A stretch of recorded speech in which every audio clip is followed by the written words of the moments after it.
پہاڑی زبان میں اپڈیٹ سنیے۔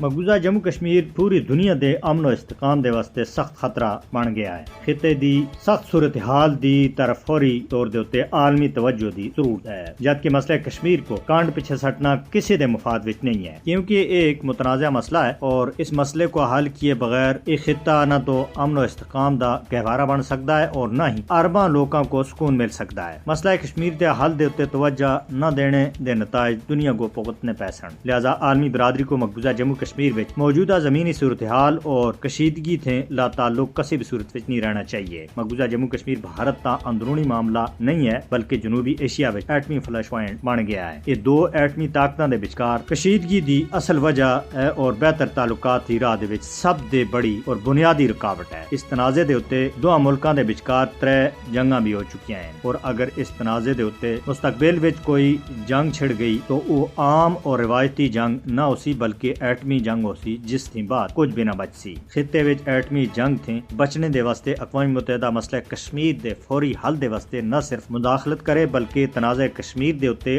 اپنی منظور کیتیاں گئیاں قرارداداں دے اوتے عمل درآمد کرائے، جنہاں وچ مسئلہ کشمیر دے حل دا روڈ میپ دتا گیا ہے۔ اقوام متحدہ کو اس گل دا پتہ ہونا چاہیے کہ بھارت ہی مسئلہ کشمیر دے منصفانہ حل دی راہ دے وچ رکاوٹ کال رہا ہے۔ جنوبی ایشیا وچ بحران دے خاتمے دے واسطے تنازع کشمیر دا منصفانہ حل لازمی شرط ہے۔ مسئلہ کشمیر مقبوضہ جموں کشمیر دی کئی نسلوں کو بری طرح متاثر کر رہا ہے اور 5.25 لاکھ کشمیری اسی مسئلے دی وجہ دے قربان ہو چکے ہیں۔ آج بھی مقبوضہ جموں کشمیر دے اندر بھارتی دہشت گردی جاری ہے۔ کشمیریوں کو دوران حراست قتل کرنے تھی علاوہ کشمیری خواتین دی عزت و عصمت تے اوتے حملوں دا سلسلہ بھی جاری ہے۔ اس کے علاوہ کشمیری عوام دی جائیداداں، املاک اور رہائشی مکانوں کو ہر دیہڑے سیل کیتا جا رہا ہے، جبکہ مسلمان ملازمین کو بغیر کسی وجہ اور جواز تے نوکریاں دے برخاست کر کے انہاں دی جگہ بھارت تے آنے گئے لوکاں کو بھرتی کیتا جا رہا ہے۔ دنیا مودی حکومت دے اوتے واضح کرے کہ مقبوضہ جموں کشمیر دی عوام دے اوتے اس دا لگاتار ظالمانہ کریک ڈاؤن صرف علاقائی عدم استحکام وچ بادج دی وجہ بن رہا ہے۔